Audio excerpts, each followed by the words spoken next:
வணக்கம். செல்வகுமாரின் மாலை வானிலை ஆய்வறிக்கை. அதிகாரப்பூர்வ வானிலை அறிக்கைக்கு இந்திய வானிலை ஆராய்ச்சித்துறை அறிக்கையை பார்க்கவும். 2026 மே 20 புதன்கிழமை மாலை நிலவர ஆய்வறிக்கை. இன்றைய அறிக்கையில் தலைப்புச் செய்தியாக காற்று சுழற்சி விலகி போய் கொண்டிருக்கிற காரணத்தினாலே தமிழ்நாட்டிற்கு பரவலாக போகிறது இடிமழை. அதாவது இதுவரைக்கும் வடகடலோரம் வட உள் மாவட்ட பகுதிகளுக்கு மட்டும் நேற்றைக்கு வந்த மழை இனிமேல் தென் மாவட்டங்களுக்கும் கிடைக்கும், வட மாவட்டங்களுக்கும் உண்டு. பாலக்காட்டு கணவாயில் மட்டும் கொஞ்சம் காற்று அதிகமாக இருக்கும்.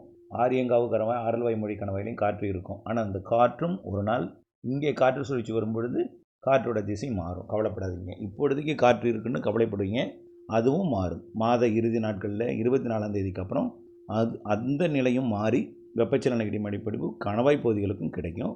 மாத இறுதியில் காற்று சுழற்சி வரும்பொழுது வலுவான ஒரு கணவாய் பகுதிகளுக்கும் மழைப்பொழிவு கிடைக்கும் என்கின்ற தலைப்புச் செய்தியுடன் இன்றைய அறிக்கையை சமர்ப்பிக்கிறேன்.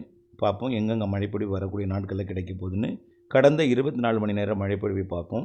நேற்றைக்கு வட உள் மாவட்டங்கள், கர்நாடக எல்லையோர மாவட்டங்களுக்கு மழைப்பொழிவு கொடுத்துருது. கடலோரம் வரைக்கும் கூட கொடுத்தது. மயிலாடுதுறை மாவட்ட கடலோரம், கடலூர் மாவட்ட கடலோரம், புதுச்சேரி எல்லாம் கூட கொடுத்துச்சு. அதன் அடிப்படையில் நேற்றைக்கு மழைப்பொழிவு பார்த்திங்கன்னா வரதனப்பள்ளி கிருஷ்ணகிரி மாவட்டம் 7 சென்டிமீட்டர், உளுந்தூர்பேட்டை கள்ளக்குறிச்சி மாவட்டம் 6 சென்டிமீட்டர், வேங்கூர் கள்ளக்குறிச்சி 5 சென்டிமீட்டர், கடலூர் மாவட்டம் வானமாதேவி மற்றும் கேஆர்பி அணை கிருஷ்ணகிரி, புவனகிரி மாவட்டம் கடலூர் மாவட்டம் புவனகிரி, கிருஷ்ணகிரி மாவட்டம் கிருஷ்ணகிரி, கடலூர் மாவட்டம் சிதம்பரம், திருநெல்வேலி மாவட்டம் நாலுமுக்கு தலா 4 சென்டிமீட்டர், திருப்பத்தூர் மாவட்டம் ஆம்பூர், நீலகிரி மாவட்டம் கேத்தி, திருப்பத்தூர் மாவட்டம் திருப்பத்தூர் AWS, வடபுதுப்பட்டு திருப்பத்தூர் மாவட்டம், கடலூர் அண்ணாமலை நகர், திருப்பத்தூர் மாவட்டம் திருப்பத்தூர் மற்றும் திருநெல்வேலி மாவட்டம் ஊத்து, மயிலாடுதுறை மாவட்டம் கொள்ளிடம். இதெல்லாம் காலையில் நம்ம சொன்னோம் இங்கெல்லாம் மழை பெஞ்சுதுன்னு.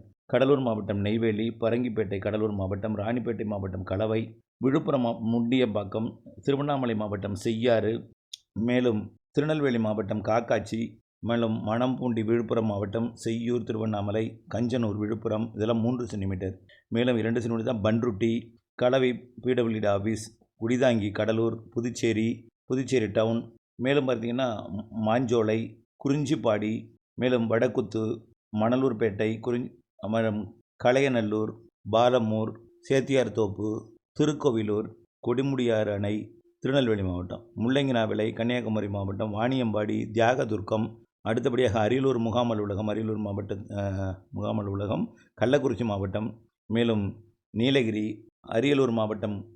கள்ளக்குறிச்சி மாவட்டம், அரியலூர், மேட்டூர், சேலம் மாவட்டம், மேலும் பார்த்தீங்கன்னா கள்ளக்குறிச்சி, சூலங்குறிச்சி, மயிலம்பட்டி, கரூர், மற்றும் திருப்பத்தூர் மாவட்டம் தாலுக்கா அலுவலகம் திருப்பத்தூர், ரிஷிவந்தியம், விருதாச்சலம், மேலும் பார்த்தீங்கன்னா கள்ளக்குறிச்சி மாவட்டம் மடம்புண்டி, குழித்துறை, கன்னியாகுமரி, நிறைய இடங்கள் மழை பொழிவுங்க நேற்றைக்கு. சரி, அதை படிச்சுருந்தா ரொம்ப நேரம் ஆகும். இன்றைக்கு வானிலை அமைப்பு எப்படி இருக்கும் அப்படின்னு பார்த்தீங்கன்னா, காற்று சுழற்சியானது 3.1 கிலோமீட்டர்லேருந்து 5.1 கிலோமீட்டர் வரைக்கும், அதாவது ரொம்ப மேலடுக்கு சுழற்சியாக போய் விலகி போயிட்டே இருக்குது அரபிக்கடலில். அதனால் இப்போ மேற்கு காற்று வலுவாக நுழைஞ்சிருச்சு. இப்போது கர்நாடக பகுதியில் பெய்யக்கூடிய மழை கொஞ்சம் தீவிரம் குறைஞ்சி நம்முடைய தமிழ்நாட்டிற்கு, கேரளாவுக்கும் நல்ல மழை பொழிவு கொடுக்க போகுது. வெப்பச்சலன இடிமழையாக தான். சரி, இது எப்படி அமைய போகிறதுன்னு பார்த்தீங்கன்னா, நம்ம சொன்னது நல்லா பாருங்கள். பசிபிக் பெருங்கடல் வெப்பம் உயர்ந்திருக்கு, வலுவான நிகழ்வு உருவாக போகுதுன்னு சொன்னோம். எப்பொழுதுமே பசிபிக் பெருங்கடல் நிகழ்வு இந்த நாளில் வராது. எப்பொழுதுமே வங்கக்கடல் தான் நிகழ்வு உருவாகும். இப்போவே பசிபிக் பெருங்கடல் நிகழ்வு வரப்போகுது. பசிபிக் பெருங்கடலில் உருவாகியிருக்கக்கூடிய நிகழ்வு அடுத்தடுத்து தென்சினக்கடல் வழியாக வங்கக்கடலுக்கும் தொடக்கமே வரப்போகுது. ஆக ஜூன் மாதம் 1 தேதியிலேயே 2ஆம் தேதி வாக்கிலேயே முதல் வாரத்திலேயே அடுத்தடுத்த நிகழ்வுகள் பசிபிக் பெருங்கடலிருந்து வருவதும் வங்கக்கடலில் தெற்கு பகுதியில் உருவாகுவதுமாக இருக்கும். இதனால் ஒடிசா கடலோரம் வரக்கூடிய நிகழ்வுக்கு தென்மேற்கு பருவக்காற்று வலுவாக கேரளா வழியாக தென்மேற்கு பருவக்காற்று நுழையும் என்பதனால் வலுவான தென்மேற்கு பருவமழை இருக்குது. ஒடிசாவுக்கு நிகழ்வு வர்றதின் காரணத்தினால அங்கேயும் காற்று தென்மேற்கு பருவக்காற்றை ஈர்க்கும். நிகழ்வு பசிபிக் பெருங்கடல் வெப்பம் அதிகரிச்சிருக்க காரணத்தினால ஆசியா பக்கம் கண்டிப்பாக நிகழ்வு அங்கிருந்து வரும்னு சொன்னோம். எல்லாமே சரியாக போயிட்டுருக்கு நம்முடைய நீண்டகால ஆய்வறிக்கை. இப்போ இதனால் என்ன ஆக போகுதுன்னு பார்த்தீங்கன்னா, மேற்கிலிருந்து வரக்கூடிய காற்று வலுவாக பசிபிக் பெருங்கடல் நோக்கியும் தென்சீனக்கடல் நோக்கியும் மியான்மர் நோக்கியும் பயணிக்க போகுது முதல் கட்டமாக. இப்போது இதனால் மேற்கு காற்று மேலெடுக்கிற கொஞ்சம் வலுவாக போகும். மாலை நேரத்தில் தெற்கு காற்று டெல்டாவில் வரும். இது ஏன்னு பார்த்தீங்கன்னா, வழக்கமாக தெற்கு காற்று சித்திரை மாதமே தொடங்கும் டெல்டாவோட தெற்கு பகுதியில். இந்த வருடம் தாமதமாக வைகாசியில் தொடங்கியிருக்கு. நாம் லேட்டாகும்னு ஏற்கனவே சொன்னோம். வைகாசி விசாக காற்றுன்னு சொல்லுவோம் நீங்களாம். அது இப்போ சித்திரையிலே எப்பொழுதுமே தொடங்கிடும். வைகாசியில் வலுவாக இருக்கும். அது இப்போ தான் தொடங்கியிருக்கு. வலுவான காற்றை தெற்கு காற்றை வீசிகிட்டு இருக்கு. இந்த நிலையில் மழை பொழிவை பார்த்தீங்கன்னா, இப்பொழுதைக்கு திண்டுக்கல் மாவட்டம் தொடங்கிய மழை வலுவான மழைப்பொழிவாக கனமழை பொழிவாக சிவகங்கை மாவட்டத்திற்கும், அதாவது முதல்ல தொடங்கிய இடம் பார்த்திங்கன்னா அது திண்டுக்கல் மற்றும் அப்படியே மேலூர் பகுதிக்கு வந்துச்சு. திண்டுக்கல்லேருந்து மேலூர் மற்றும் விருதுநகர் மாவட்டத்தோட அருப்புக்கோட்டை பகுதிக்கெல்லாம் மழைப்பொழிவை தொடக்கி அங்கிருந்து புதுக்கோட்டை மாவட்டத்தோட புதுக்கோட்டை மற்றும் கீரமங்கலம், அதாவது புதுக்கோட்டைக்கு தெற்கு பகுதி புதுக்கோட்டை மாவட்டத்தோட அந்த ஆவுடையார் கோவில் அறந்தாங்கி பகுதி, மணமேல்குடி, கட்டுமாவடிக்கும் தொண்டிக்கும் இடைப்பட்ட பகுதியிலிருந்து கடலை இறங்கியிருக்கு. தேவக்கோட்டை, காரைக்குடி, சிவகங்கை எல்லாம் மழைப்பொழிவை கொடுத்தது. மேலூர் இங்கெல்லாம் நல்ல மழைப்பொழிவு. திண்டுக்கல்லேருந்து வந்த மழை. அப்போ அருப்புக்கோட்டை மற்றும் அதனை ஒட்டி உள்ள பகுதி வழியாக கமுதி, பரமக்குடி எல்லாம் நல்ல மழைப்பொழிவை கொடுத்து, இப்பொழுது அது இரண்டும் ஒன்றிணைந்து தொண்டிக்கும் கட்டுமாவடிக்கும் இடைப்பட்ட பகுதியில் நல்ல மழைப்பொழிவை கொடுத்துட்டு, அது எங்கன்னு பார்த்தீங்கன்னா அந்த தொண்டியும் இல்லை கட்டுமாவடியும் கிடையாது, இடையில் நல்ல மழை. ஜெகதாப்பட்டினம், கோட்டப்பட்டினம், மீமிசல், மணமேல்குடியெல்லாம் கனமழை பொழிவு கொடுத்து தற்பொழுது அது கடலுக்குள்ளே இறங்கிட்டு இருக்கு. அது இலங்கையை நோக்கி அது பயணிக்கிறது. இலங்கையை நோக்கி, அதாவது இலங்கைனா யாழ்ப்பாணம் பகுதியை நோக்கி பயணிக்கும். அங்கே போய் ஒரு லேசான மழைப்பொழிவை கொடுக்கும் இப்பொழுதைக்கு. இப்படி இந்த காற்றோட திசை மாறி இருக்கிற காரணத்தினால வெப்பச்சலன இடி மழைப்பொழிவு. ஏன் இந்த இடத்துல மட்டும் வெப்பச்சலன இடி மழை பொழியுது?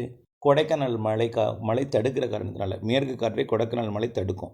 இன்னொரு இடத்துல தடுக்கும், எங்கன்னு பார்த்தீங்கன்னா நீலகிரி மாவட்டம். அதனால் இனிமேல் இந்த ஈரோடு மாவட்டம் மற்றும் கர்நாடக எல்லையோரமும் தடுக்கும். அங்கேயும் அந்த கர்நாடக எல்லையோர ஈரோடு மாவட்ட பகுதி மற்றும் சேலம், கிருஷ்ணகிரி, தருமபுரியிலையும் மழை இருக்கும். அப்படியே சென்னை வரைக்கும் அப்பப்போ வந்து எட்டும். சென்னைக்கு வரலைன்னா கூட உள்ளே காஞ்சிபுரம் வரைக்கும் வந்து எட்டும். அப்புறம் அது நேற்று வந்தது போல் மயிலாடுதுறை, கள்ளக்குறிச்சி, கடலூர் மாவட்டத்துக்கும் அப்படியே கடலோரம் வரும். இந்த பாலக்காட்டு கணவாய் காற்று டெல்டாவுக்கு வரும். மாலையில் பார்த்திங்கன்னா தெற்கு டெல்டா காற்றுன்னு டெல்டாவுக்குள்ள நுழையும். இதனால் கொஞ்சம் இடையூறு இருந்தாலும் இங்கும் சில நாட்களுக்கு மழைப்பொழிவு கொடுக்கும். இன்றைக்கு தேதி 20, ஒரு 4 நாளைக்கு மட்டும்தான் பல பரப்பில் குறைந்த மழை இருக்கும்.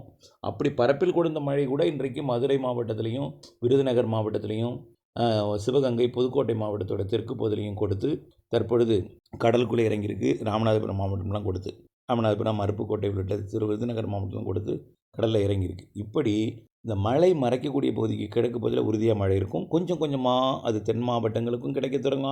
ஆங்காங்கே வட உள் மாவட்டங்கள், கர்நாடக எல்லையோரத்துக்கும் மழை பொழிவு கிடைக்கும். இந்த பாலக்காட்டு கணவாய், ஆரியங்காவு கணவாய், ஆரல்வாய்மொழி கணவாய் காற்று பகுதிகளுக்கு என்ன செய்யணும்னா, கொஞ்சம் அந்த 2-3 நாளைக்கு மட்டும் கொஞ்சம் வெயில் அதிகமாக இருக்கும், காற்று இருக்கும்.